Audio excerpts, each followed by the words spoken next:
یہ بھی کوئی حقائق. ایک دفعہ بلال رضی اللہ تعالیٰ عنہ سے پوچھا کہ بلال، میرا خیال کوئی خاص نیک عمل ہے جو آپ کیا کرتے ہیں، میں وہ جاننا چاہتا ہوں. کہ حضور صاحب کیوں جاننا چاہتا ہوں؟ ابھی زمین میں کہ میں جنت میں گیا، میں نے دیکھا رسول کریم صلی اللہ علیہ وسلم فرماتے فَيُشَفَّعَانِ، میں جنت میں گیا، میں نے دیکھا تمہارے جوتوں کی چاپ، اس چاپ کی آواز مجھے سنائی. یعنی ابھی حشر برپا ہونے سے جنت سے پہلے بلال کے جوتوں کی چاپ کی آواز وہاں سنائی دی. یعنی انہیں بشارت دی جنت کی، اور پوچھا کہ یہ آپ بہت پہلے کیسے؟ انہوں نے عرض کیا یا رسول اللہ، میں ہمیشہ باوضو رہتا ہوں، جب وضو ٹوٹ جائے نیا وضو کرنے کا اہتمام کرتا ہوں، اور نیا وضو کے ساتھ ہی 2 رکعت میں پڑھتا ہوں وضو کیے جانے کے. ہاں وہ تحیۃ الوضو میں، تحیۃ المسجد سے پہلے تحیۃ الوضو میں پڑھتا ہوں. بس اس لیے یہ ساری باتیں میں نے کس لیے نقل کی؟ فیوشفان کے وہ جو تلاوت کی جو کچھ باتیں صرف 5-7 منٹ عرض کروں گا. اب یہ تو بیداری خار کے واقعات کچھ نقل کی. اب مسجد اقصی تک مکہ معظمہ سے شب معراج سفر ایک افقی سفر، براق، پھر عمودی سفر مسجد اقصی سے آسمانوں کی سمت. اور وہ کئی حدیثوں میں آیا کہ سونے اور چاندی کی ایک سیڑھی تھی، ایک زینہ لگایا گیا جس پر رسول کریم صلی اللہ علیہ وسلم اور جبریل علیہ السلام چڑھے اور چڑھتے چلے. وہاں سے براق نہیں، مکہ معظمہ سے بیت المقدس مسجد اقصی تک تو براق. پھر آگے حدیثوں میں آتا ہے ایک سیڑھی سونے چاندی کی لگائی گئی. خیر میں تو حقائق غیبیہ، حقائق ایمانیہ، فیوشفان کے روزے کا مجسم ہو جانا اور قرآن شریف کے یہ مجسم ہو جانے نہ ہو جانے کی بات میں مجھے تو دلچسپی اس وقت ہے.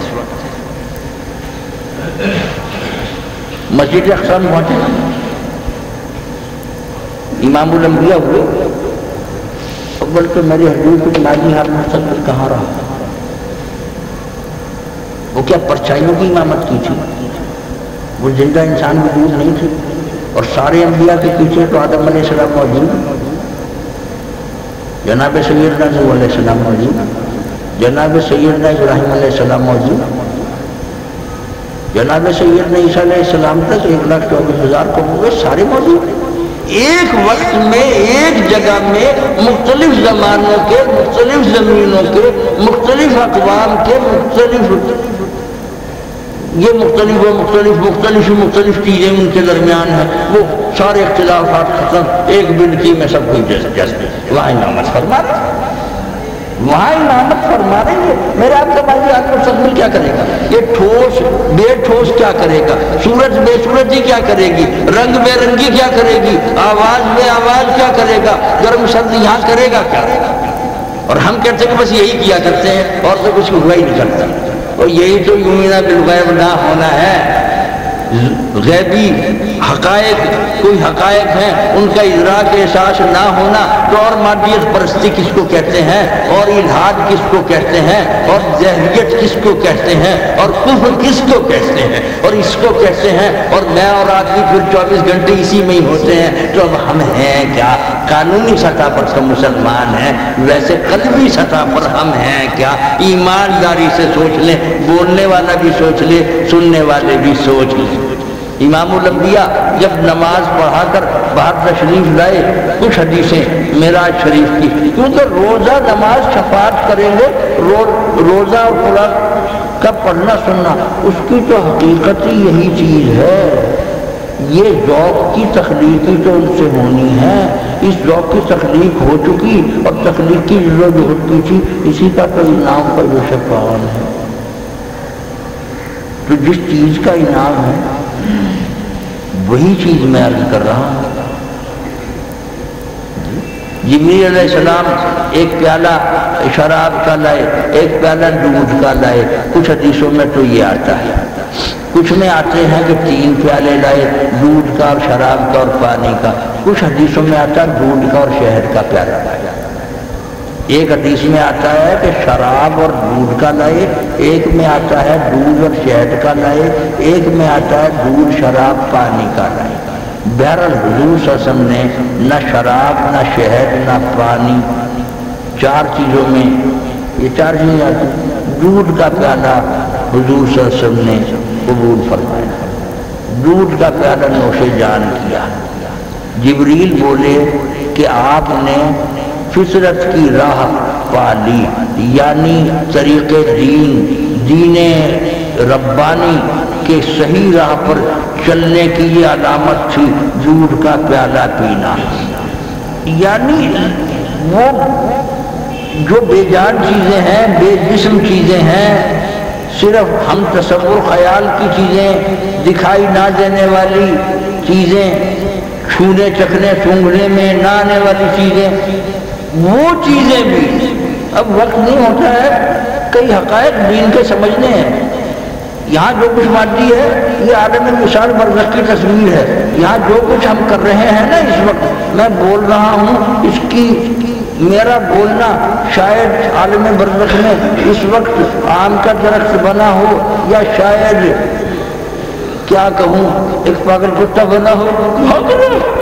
اگر میں نے بولنا ہی ایسا تھا پاگل کتوں کے بولنے جیسا، تو بس یہ میرا بولنا پاگل کتا وہاں بن جائے گا، اور جب برزخ میں جاؤں گا قبر میں جاؤں گا کاٹنے آئے گا۔ یہ حقائق غیبیہ ہیں جو روزوں سے سمجھنے ہیں۔ دودھ کو طریقے دین کی علامت، فطرت کی علامت قرار دیا، ویسے تو وہ دودھ تھا لیکن ایک روحانی سچائی ہے، ایک اندرونی سچائی ہے۔ جبریل نے تو کہا کہ آپ نے فطرت کو پا لیا۔ ایک اور حدیث میں ایک بزرگ میں ساتھ کھڑے تھے، وہ جبریل سے بولے کہ جب انہوں نے دودھ کا پیالہ پی لیا، وہ بزرگ جبریل سے بولے کہ تمہارے دوست نے فطرت کو اختیار کیا۔ یہ کوئی سچائی اور ہے۔ اصل میں زور یہ لگا رہا ہوں، اگر لگ جائے ویسے صاحب حال آدمی نہیں ہوں، کوئی دل میں تو کچھ ہے نہیں، بس بھیجے کی کیسٹیں ہیں، لفاظی ہے، یہ تو کسی کام آتی نہیں۔ یہ جسمانیات اور زمانیات، یعنی یہ سن 80 سن 85 سن 90 ماضی حال مستقبل کیلنڈر گھڑیاں، 4 صدی ہجری 8ویں صدی ہجری، یہ زمانیات ہے۔ یہ مکان، یہ میرا جسم، یہ کتے کا جسم، یہ جسمانیات ہے۔ جسمانیات ایک بہت ہی کثیف ہوتی ہے، پھر اس سے کم کثیف یعنی کچھ لطیف، اس طرح کثیف سے لطیف اور لطیف ترین سے کثیف ترین تک، کثیف ترین سے لطیف ترین تک درجے ہی درجے ہیں۔ اسی طرح لطیف زمانہ ہوتا ہے، کثیف زمانہ ہوتا ہے، بہت ہی لطیف زمانہ، یہ روشنی کی لہروں کا زمانہ لطیف ہے، اس لیے وہ تھوڑے وقت میں بہت ہی زیادہ سفر کر لیتی ہے۔ میرا اور آپ کا زمانہ کثیف ہے، کیونکہ میں اور آپ کثیف ہیں، اس لیے کافی ہم جتنی دیر میں 1 میل چلیں گے روشنی پتہ نہیں اتنی دیر میں کھربوں میل چلے گی یا کتنے میل چلے گی۔ روشنی کی رفتار کا کیلکولیٹر لگانے والے جانتے ہوں گے، مجھے تو اس سے دلچسپی بھی نہیں۔ ہوا کی لہروں کا زمانہ اور ہے، ہوا کی لہریں کتنے وقت میں کتنا سفر کرتی ہیں، آواز کی لہریں کتنے وقت میں کتنا سفر کرتی ہیں، روشنی کی لہریں کتنے وقت میں کتنا سفر کرتی ہیں۔ یہ تو اپنا اپنا رفتار سفر مختلف ہے، کثافت لطافت کی بات ہے۔